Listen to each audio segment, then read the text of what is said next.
26 June 2025 11 আহাৰ বৃহস্পতিবাৰ। এই দিনটোতে হ'ব পবিত্ৰ অম্বুবাচীৰ নিবৃত্তি অৰ্থাৎ কাইলৈ। অম্বুবাচীৰ নিবৃত্তিৰ দিনা শুক্লাপক্ষৰ প্ৰতিপদ তিথি হ'ব। এইবাৰ অম্বুবাচীৰ নিবৃত্তিৰ দিনাৰ পৰা মা কামাখ্যাৰ লগতে ভগৱান শিৱ আৰু শ্ৰীহৰি বিষ্ণুৰ বিশেষ কৃপাদৃষ্টি পৰিব 5টা ৰাশিৰ ওপৰত, যাৰ ফলত এই 5টা ৰাশিৰ জাতক জাতিকাসকলৰ অম্বুবাচীৰ এই পবিত্ৰ দিনটোৰ পৰা ভাগ্যৰ দুৱাৰ মুকলি হ'ব আৰু সকলো ক্ষেত্ৰতে তেওঁলোক লাভৱান হ'ব পাৰিব। সেইবাবে আজিৰ এই ভিডিঅ'টো সকলোৰে বাবে অত্যন্ত গুৰুত্বপূৰ্ণ হয়। ভিডিঅ'টো স্কিপ নকৰাকৈ শেষলৈ চাই থাকিব, তেতিয়া আপুনি জানিব পাৰিব আপোনাৰ ৰাশিটো সেই ভাগ্যশালী ৰাশি 5টাৰ ভিতৰত আছেনে নাই। প্ৰিয় দৰ্শক, আছামিজ এষ্ট্ৰলজীলৈ আপোনাক স্বাগতম জনাইছোঁ। মই এষ্ট্ৰলজাৰ ধীৰাজ শৰ্মা। ভিডিঅ'টো শ্বেয়াৰ কৰি দিব আৰু কমেণ্টত লিখিব জয় মা কামাখ্যা। প্ৰিয় দৰ্শক, যদি আপোনাৰ ব্যক্তিগতভাৱে কিবা সমস্যা হৈ আছে তেনেহ'লে ভিডিঅ'ৰ স্ক্ৰীণত দিয়া নাম্বাৰত আমাৰ সৈতে যোগাযোগ কৰিব। আমি আপোনাৰ সমস্যাসমূহ সমাধান কৰিবলৈ চেষ্টা কৰিম। এতিয়া ভিডিঅ'ৰ পৰৱৰ্তী অংশলৈ যাওঁ। এতিয়া জানি লওঁ আহক মা কামাখ্যাৰ আশীৰ্বাদত ভাগ্যশালী হোৱা ৰাশিকেইটাৰ বিষয়ে। এই ৰাশিকেইটাৰ ওপৰত ভগৱান শিৱ আৰু শ্ৰীহৰি বিষ্ণু লগতে মা কামাখ্যাৰ পৰম কৃপাদৃষ্টি থাকিব। প্ৰথম ভাগ্যশালী ৰাশিটো হৈছে বৃষ ৰাশি। জ্যোতিষশাস্ত্ৰ অনুসৰি বৃষ ৰাশিৰ স্বামী গ্ৰহ হ'ল শুক্ৰ গ্ৰহ। এই বৃষ ৰাশিৰ জাতক জাতিকাসকলৰ ওপৰত অম্বুবাচীৰ নিবৃত্তিৰ দিনাৰ পৰা মা কামাখ্যাৰ লগতে ভগৱান শিৱৰ পৰম কৃপাদৃষ্টি থাকিব, যাৰ ফলত এই দিনটোৰ পৰা বৃষ ৰাশিৰ জাতক জাতিকাসকলৰ জীৱনলৈ শক্তিৰ আগমন হ'ব আৰু যিকোনো ক্ষেত্ৰতে শক্তিশালী আৰু ক্ষমতাশালী হ'ব। যিবোৰ কামত আপোনাৰ বাধা হৈ আছিল, অৰ্থাৎ যিবোৰ কামত সফলতা লাভ কৰা নাছিল তথা ভাগ্যই আপোনাক সহায় কৰা নাছিল, মা কামাখ্যা, ভগৱান শিৱ আৰু শ্ৰীহৰি বিষ্ণুৰ কৃপাত অম্বুবাচীৰ নিবৃত্তিৰ দিনটোৰ পৰাই আপুনি সকলোবোৰ কামতে সফলতা দেখিবলৈ পাব। এই দিনটোৰ পৰাই আপোনাৰ ভাগ্যৰ দুৱাৰ মুকলি হ'ব। শত্ৰুৱে আপোনাৰ ওচৰত পৰাজয় স্বীকাৰ কৰিব লাগিব। ব্যৱসায় বাণিজ্যৰ ক্ষেত্ৰত যথেষ্ট পৰিমাণে লাভ অৰ্জন কৰিব পাৰিব। আপোনাৰ ব্যৱসায়ত শত্ৰুৱে যি নজৰ দি আছিল সেইবোৰ আঁতৰি যাব। মনটো সকলো সময়তে পজিটিভ এনাৰ্জিৰে ভৰি থাকিব। চাকৰিত নতুন সুযোগ আহিব। চাকৰি পোৱাৰ যোগ প্ৰবল দেখা যায়। চাকৰিত পদোন্নতিৰ যোগ দেখা যায়। মা কামাখ্যাৰ উপৰিও মহাদেৱ আৰু শ্ৰীহৰি বিষ্ণুৰ পূৰ্ণ কৃপাদৃষ্টি আপোনাৰ ৰাশিৰ ওপৰত থাকিব। চাকৰি প্ৰাৰ্থীসকলে নতুন চাকৰি পোৱাৰ যোগ আহিছে। শিক্ষাৰ ক্ষেত্ৰত সুনাম অৰ্জন কৰিব পাৰিব। প্ৰেম তথা স্বাস্থ্যৰ ক্ষেত্ৰত শুভফল প্ৰাপ্তি কৰিব পাৰিব। দ্বিতীয় ভাগ্যশালী ৰাশিটো হ'ল তুলা ৰাশি। তুলা ৰাশিৰ স্বামী গ্ৰহ হ'ল শুক্ৰ গ্ৰহ। তুলা ৰাশিৰ জাতক জাতিকাসকলে মা কামাখ্যাৰ বিশেষ আশীৰ্বাদ লাভ কৰিব অম্বুবাচীৰ নিবৃত্তিৰ এই বিশেষ দিনটোৰ পৰা, যাৰ ফলত এওঁলোকে সকলো ক্ষেত্ৰতে সফলতা প্ৰাপ্তি কৰিব পাৰিব। দেৱী শক্তিৰ কৃপাদৃষ্টি পৰিছে আপোনাৰ ৰাশিৰ ওপৰত, ফলত আপোনাৰ ভাগ্যৰ উদয় হৈছে। লগতে ভগৱান শিৱ আৰু শ্ৰীহৰি বিষ্ণুৰ পৰম আশীৰ্বাদ লাভ কৰিছে আপুনি। ইয়াৰ ফলত আপোনাৰ জীৱনত যথেষ্ট পৰিমাণে পৰিৱৰ্তন হোৱা দেখিবলৈ পোৱা যাব। আগতে আপুনি যিবোৰ দুখ কষ্ট পাই আছিল সেই দুখ কষ্টৰ পৰা পৰিত্ৰাণ পোৱাৰ সুযোগ পাইছে আপুনি।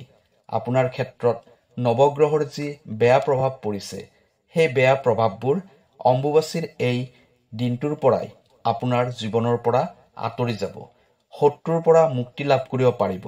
ৰাজনীতিৰ ক্ষেত্ৰত এইবাৰ আপুনি উচ্চ আসন লাভ কৰিব পাৰিব। ধন উপাৰ্জনৰ নতুন নতুন পথ মুকলি হ'ব। চাকৰিত পদোন্নতিৰ সুযোগ পাব। শিক্ষাত সুনাম অৰ্জন কৰিবলৈ সক্ষম হ'ব। নতুন ব্যৱসায়ত অধিক পৰিমাণে মুনাফা অৰ্জন কৰিব পাৰিব। নতুন বাহন ক্ৰয় কৰিব পাৰিব। মাটি বাৰীৰ ক্ষেত্ৰতো শুভফল প্ৰাপ্তি কৰিব পাৰিব। বৈবাহিক জীৱন সুখৰ হ'ব। তৃতীয় ভাগ্যশালী ৰাশিটো হৈছে মিথুন ৰাশি। মিথুন ৰাশিৰ স্বামী গ্ৰহ হ'ল বুধ গ্ৰহ। অম্বুবাচীৰ নিবৃত্তিৰ এই পবিত্ৰ দিনটোৰ পৰা ভগৱান শিৱৰ লগতে বিষ্ণুদেৱৰো বিশেষ কৃপা লাভ কৰিব মিথুন ৰাশিৰ জাতক জাতিকাসকলে, যাৰ ফলত মিথুন ৰাশিৰ জাতক জাতিকাসকলে যিকোনো ক্ষেত্ৰতে সফলতা প্ৰাপ্তি কৰিবলৈ সক্ষম হ'ব। আপোনাৰ ৰাশিৰ ওপৰত মা কামাখ্যাৰ পূৰ্ণ কৃপাদৃষ্টি পৰিছে, যাৰ ফলত আপুনি যিকোনো ক্ষেত্ৰতে সফলতা প্ৰাপ্তি কৰিব পাৰিব। নতুন নতুন কৰ্ম আপোনাৰ হাতত লোৱাৰ সুযোগ আহিছে আৰু সেই কৰ্মবোৰত আপুনি সফলতাও প্ৰাপ্তি কৰিব পাৰিব। আৰ্থিক ক্ষেত্ৰত লাভৱান হ'ব পাৰিব। ব্যক্তিগত চাকৰিয়ালসকলৰ বাবে নতুন নতুন সুযোগ আহিব। সাৱধানে আগবাঢ়িলে আপুনি সকলোফালে শক্তিশালী হ'ব পাৰিব। এই দিনটোৰ পৰাই ব্যৱসায়ত অধিক পৰিমাণে লাভ অৰ্জন কৰিব পাৰিব। কোনো ডাঙৰ ব্যৱসায়িক প্ৰতিষ্ঠানৰ পৰা কিবা সুবিধা আহিব পাৰে। আপুনি সেই সুবিধাখিনি ল'ব পাৰিলে অধিক পৰিমাণে লাভৱান হ'ব পাৰিব।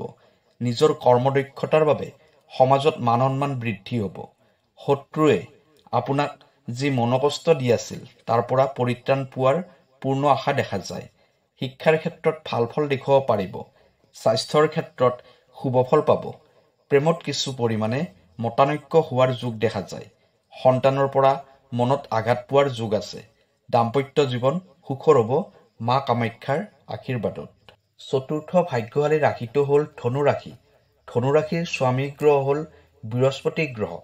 এই অম্বুবাচীৰ নিবৃত্তিৰ পবিত্ৰ দিনটোৰ পৰা শ্ৰীহৰিৰ লগতে মহাদেৱৰো বিশেষ কৃপাদৃষ্টি লাভ কৰিব ধনু ৰাশিৰ জাতক জাতিকাসকলে। লগতে মা কামাখ্যা দেৱীৰ পৰম কৃপাদৃষ্টি লাভ কৰিব, যাৰ ফলত যিকোনো ক্ষেত্ৰতে নিজকে শক্তিশালী ৰূপত থিয় কৰাব পাৰিব। লগতে নিজকে ভাগ্যৱান হিচাপে গঢ়ি তুলিবলৈ সুবিধা পাইছে। অম্বুবাচীৰ নিবৃত্তিৰ এই পবিত্ৰ দিনটোৰ পৰাই অৰ্থনৈতিক ক্ষেত্ৰত আপুনি অধিক পৰিমাণে টনকিয়াল হ'ব পাৰিব। ব্যৱসায়ত নতুন সুযোগ লাভ কৰিব। আপোনাৰ ৰাশিৰ ওপৰত মা কামাখ্যাৰ বিশেষ কৃপা থাকিব। আনফালে আপোনাৰ কুণ্ডলীৰ পৰা শনি গ্ৰহৰ বেয়া প্ৰভাৱবোৰৰ অন্ত পৰিব। লগতে বিষ্ণুদেৱ আৰু মহাদেৱৰ বিশেষ আশীৰ্বাদ আপুনি লাভ কৰি থাকিব। স্বাস্থ্যৰ ক্ষেত্ৰত হৈ থকা সমস্যাসমূহ লাহে লাহে অন্ত পৰিব। স্বাস্থ্যৰ ক্ষেত্ৰত আগতকৈ শুভফল লাভ কৰিব পাৰিব। ব্যৱসায় বাণিজ্যত শুভফল প্ৰাপ্তি কৰিব পাৰিব। চাকৰিত পদোন্নতিৰ যোগ দেখা যায়। শিক্ষাত সুনাম অৰ্জন কৰিব পাৰিব। পঢ়া শুনাত মনোযোগ বাঢ়িব। ফলত আশা কৰা মতে ফল প্ৰাপ্তি কৰিব পাৰিব। প্ৰেমৰ ক্ষেত্ৰত থকা বাধাবোৰ আঁতৰি যাব। পঞ্চম ভাগ্যশালী ৰাশিটো হৈছে সিংহ ৰাশি। সিংহ ৰাশিৰ স্বামী গ্ৰহ হ'ল ৰবি গ্ৰহ। অম্বুবাচীৰ নিবৃত্তিৰ দিনাৰ পৰা মা কামাখ্যাৰ বিশেষ কৃপাদৃষ্টি থাকিব সিংহ ৰাশিৰ ওপৰত, যাৰ ফলত সকলো ক্ষেত্ৰতে সফলতা লাভ কৰিবলৈ সক্ষম হ'ব। এই পবিত্ৰ দিনটোৰ পৰাই আপোনাৰ ভাগ্য পৰিৱৰ্তন হোৱাৰ যোগ দেখা যায়। আপুনি অধিক পৰিমাণে শক্তিশালী হোৱাৰ সুযোগ পাব। ঘৰ মাটি বাহনৰ গৰাকী হোৱাৰ আপুনি সুযোগ লাভ কৰিছে। এই দিনটোৰ পৰাই আপোনাৰ ৰাশিত মহাসংযোগ মিলিছে। ব্যৱসায় বাণিজ্যত প্ৰচুৰ পৰিমাণ লাভ হ'ব পাৰিব। শ্ৰীহৰি বিষ্ণুৰ শুভ প্ৰভাৱত শত্ৰুৰ পৰা ক্ষতিৰ একো ভয় নাথাকিব। নিবনুৱাসকলে কৰ্ম সংস্থাপনৰ সুযোগ লাভ কৰিব। আৰ্থিক ক্ষেত্ৰত মজবুত হ'ব। চাকৰি প্ৰাৰ্থীসকলে চাকৰি লাভ কৰিব পাৰিব। যিকোনো ক্ষেত্ৰতে সফলতা প্ৰাপ্তি কৰিব পাৰিব মা কামাখ্যাৰ আশীৰ্বাদত।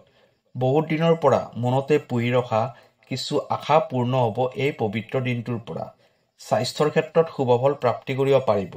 শিক্ষাৰ ক্ষেত্ৰত কিছু বাধা দেখা যায়।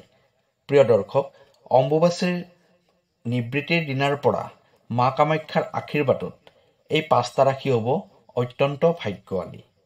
আজিৰ বাবে এইখিনি আছিল। কাইলৈ আকৌ লগ পাম অন্য এটা ভিডিঅ'ত। ধন্যবাদ।